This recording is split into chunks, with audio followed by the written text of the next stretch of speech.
Chapter 11, The New Consensus. An artist must be a reactionary. He has to stand out against the tenor of his age and not go flopping along. He must offer some little opposition. Evelyn Waugh, I Choose the West. Dwight MacDonald, 1952.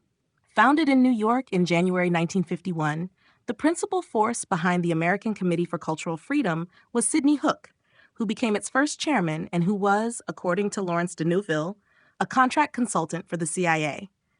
Irving Kristol, another graduate of New York City College, served as executive director, for which he was paid an annual salary of $6,500.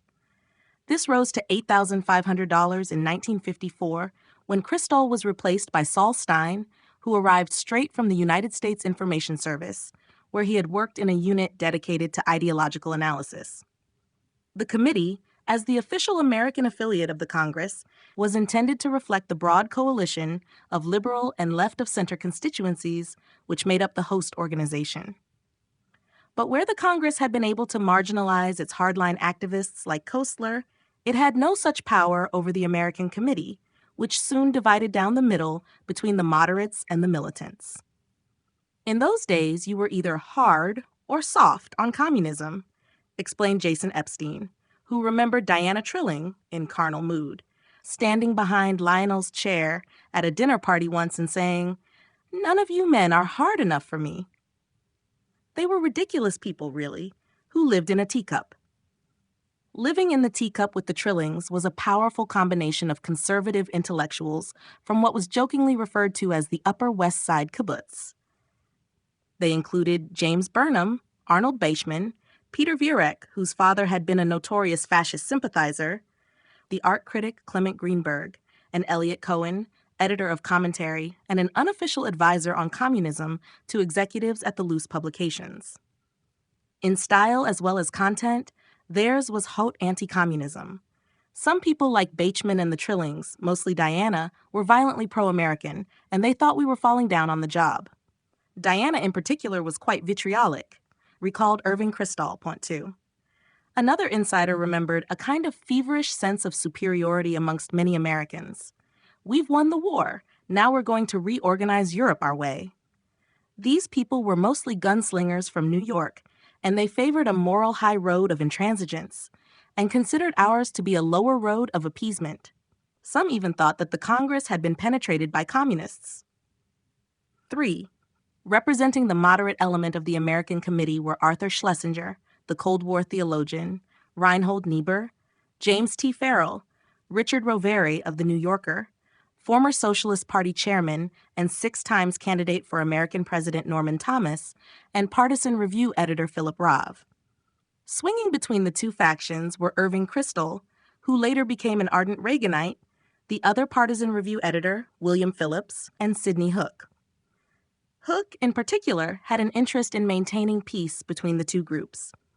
He was at this time promoting the committee's interests with CIA Director Walter Biddle Smith, whom Allen Dulles replaced in 1953, and Gordon Gray, first director of the Psychological Strategy Board, meetings which failed to merit a mention in Hook's autobiography. 4. These contacts with high-level intelligence operatives testify to a much more knowing engagement with clandestine cultural warfare than Hook was ever ready to admit to. His article in the New York Times Magazine of March 1951, "To Counter the Big Lie, A Basic Strategy," was clipped and filed by the PSB, C.D. Jackson, and the CIA. In it, Hook described the threat to democracy posed by international communism and called for the exhaustion of every possibility of effective political warfare in defense of democratic survival.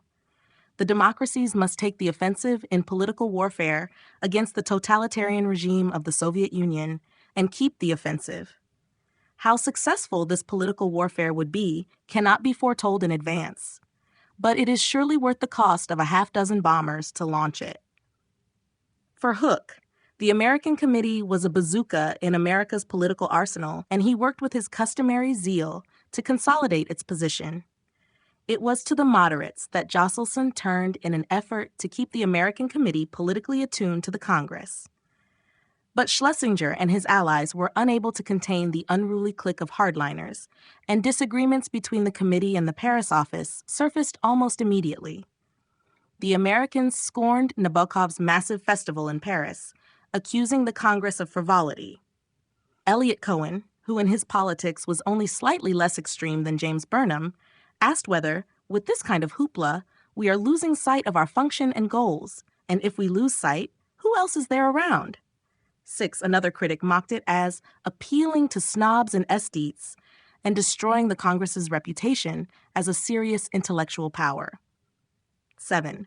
The fascination with power was much evident in the American Committee and culminated in 1952 with a partisan review symposium, which confirmed a new and positive relationship between intellectuals and the nation-state.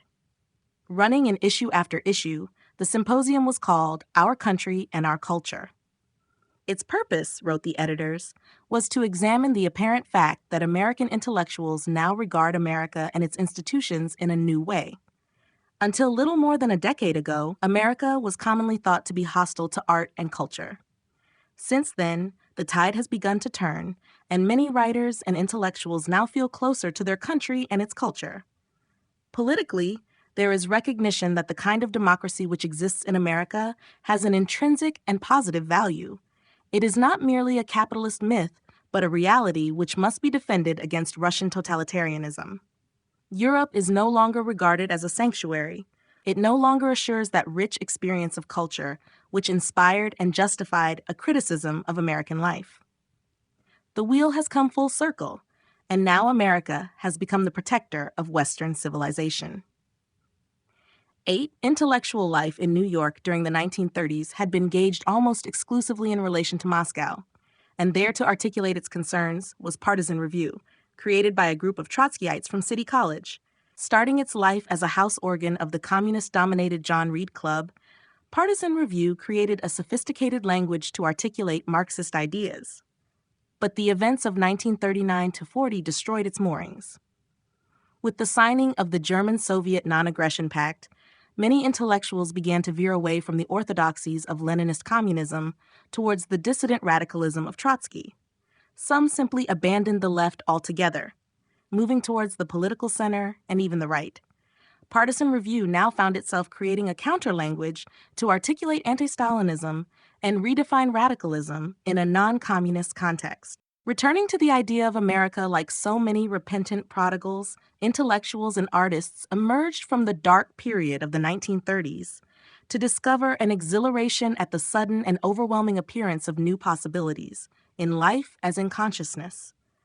There was a world out there which no one, it seemed, had bothered to look at before, and everyone, happily shedding his Marxist blinkers, went rushing off to look. 9. These born-again intellectuals, in their search for something to replace the historical absolutes which had failed them so absolutely, found the answer in America, or more glibly, Americanism. The literary equivalent of Aaron Copland's Fanfare for the Common Man, Partisan Review Symposium, signaled this act of discovery of America as if for the first time. American artists and intellectuals have acquired a new sense of belonging to their native land, wrote William Phillips, and have generally come to feel that their own fate is tied to the fate of their country. As intellectuals developed a congenial connection to America, so America came to see them in a new light. Intellect has associated itself with power, perhaps as never before in history, and is now conceived to be in itself a kind of power. Lionel Trilling observed, Point 11. It was perhaps the first time since the French Revolution when the significant components of an intellectual community decided that it was no longer de rigueur to be adversarial, that you could support your country without cheapening intellectual and artistic integrity, noted the historian Carol Brightman. This new perception of intellectuals was confirmed when Time magazine ran a cover story called Parnassus, Coast to Coast, which concluded that the man of protest has given way to the man of affirmation, and that happens to be the very role that the intellectuals played when the nation was new.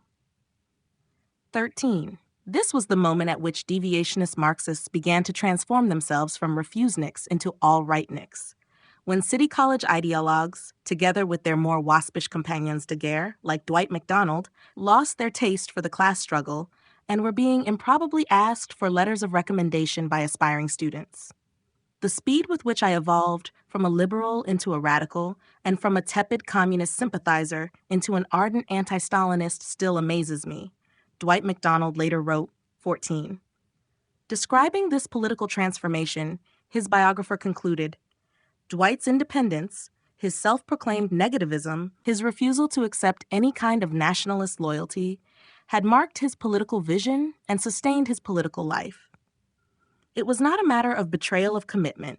He had simply arrived through his own painful analysis to a point where he had no viable political position other than the lesser evil.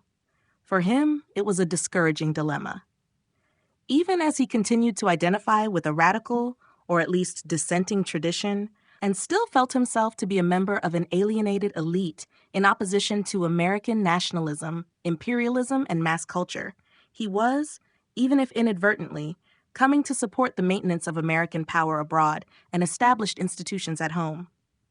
15. Philip Roth observed such developments with growing alarm and warned, anti-Stalinism has become almost a professional stance.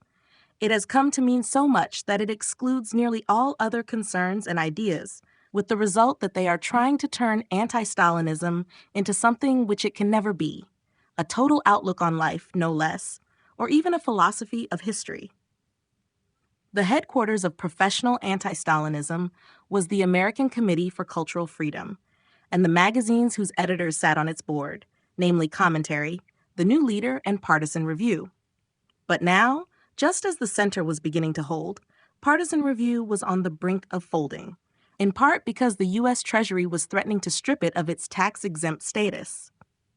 Sidney Hook wrote a dramatic plea to Howland Sargent, Assistant Secretary of State, on the 10th of October 1952, defending Partisan Review's record as an effective vehicle for combating communist ideology abroad, particularly among intellectuals, and begging for its tax exemption to be preserved. Daniel Bell also took the initiative, acting as an intermediary. In discussions with Henry Luce, who saved the magazine with a grant of $10,000, at the same time, Luce donated 71 shares of Time Inc. stock to the American Committee. To the best of my knowledge, that grant was never publicly disclosed, not even to the contributors and some of Partisan Review's associate editors, Daniel Bell later wrote, 17. Quite what Luce expected in return for his investment is not clear. Jason Epstein later claimed that what was printed in Partisan Review soon became amplified in Time and Life. 18. Certainly, Luce's generous financial support of what had once been an authorized voice of the American Communist Party lends new meaning to the much-discussed de-radicalization of American intellectuals during the Cold War. The CIA had first been alerted to the financial difficulties of Partisan Review through Irving Brown. A year before the Luce grant was made, Sidney Hook had written to Brown asking for help in the fight to keep Partisan Review and the New Leader alive. Our advices are from many of our European friends that anti-American and especially neutralist sentiment is rising in Western Europe. This at the same time as that splendidly anti-neutralist democratic organ, the New Leader, really faces extinction because of rising costs. Its disappearance, wrote Hook, would be a cultural calamity. 19, he made the same case for Partisan Review and asked Brown to help secure a guaranteed foreign circulation of 4,000 to 5,000 for both magazines. Brown passed the problem on to Braden at the International Organizations Division. Shortly afterwards, the New Leader's editor, Saul Levitas, found himself in Tom Braden's office. God, I can remember that guy sitting across the table, pleading with me for money. Braden recalled Pontoni Levitas, a Russian emigre who had worked with Trotsky and Bukharin, had powerful supporters in America's intelligence community. C.D. Jackson praised him for doing an excellent job in providing virtually the only objective, unslanted, pro-American, high-quality, left-wing literature that exists on either side of the Atlantic, and said he was definitely on the side of the angels. 20 certainly, Allen Dulles thought so.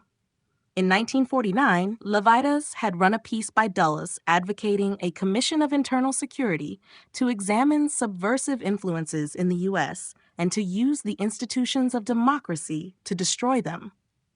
With Allen Dulles helping the White House reorganize America's intelligence service, this was rather like the head of MI5 writing for the New Statesman.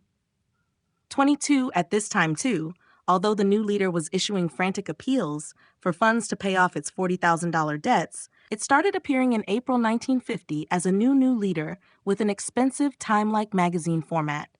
Sitting opposite Braden a couple of years later, Levitas had found another angel who could save his magazine. Braden agreed to subsidize the new leader, arranging to hand over cash sums to Levitas at Braden's office on at least 3 occasions. It wasn't a huge sum, Braden said, probably in the region of $10,000 a time. But that was enough to keep the magazine from going under, 23. Meanwhile, Braden's deputy, Cord Meyer, had taken up Partisan Review's cause. Further to the loose grant of $10,000, the magazine received a subsidy of $2,500 in early 1953 from the American Committee's festival account, which still contained some residual funds left over from Nabokov's extravaganza of the previous year. The festival account, it will be remembered, was the pipeline for CIA dollars, which were piggybacked through the phony Farfield Foundation. When this grant was made to Partisan Review, its co-editor William Phillips was cultural secretary of the American Committee. Phillips later said he did not recall this grant and was always adamant that his magazine had never been the recipient of CIA support. By subsidizing American journals, the CIA was acting in breach of its own legislative charter, which prohibited support of domestic organizations. In the case of Partisan Review and the new leader, there were 2 very persuasive reasons for ignoring this legal nicety. First, the journals provided an ideological bridgehead for American and European intellectuals whose common ground was anti-communism, but who were separated by geopolitical and cultural differences. Secondly, financial support provided what Josselson described as a shield against the anticipated anger of Partisan Review and the new leader when they discovered, as they soon would, that their position in the marketplace of ideas was about to be seriously challenged.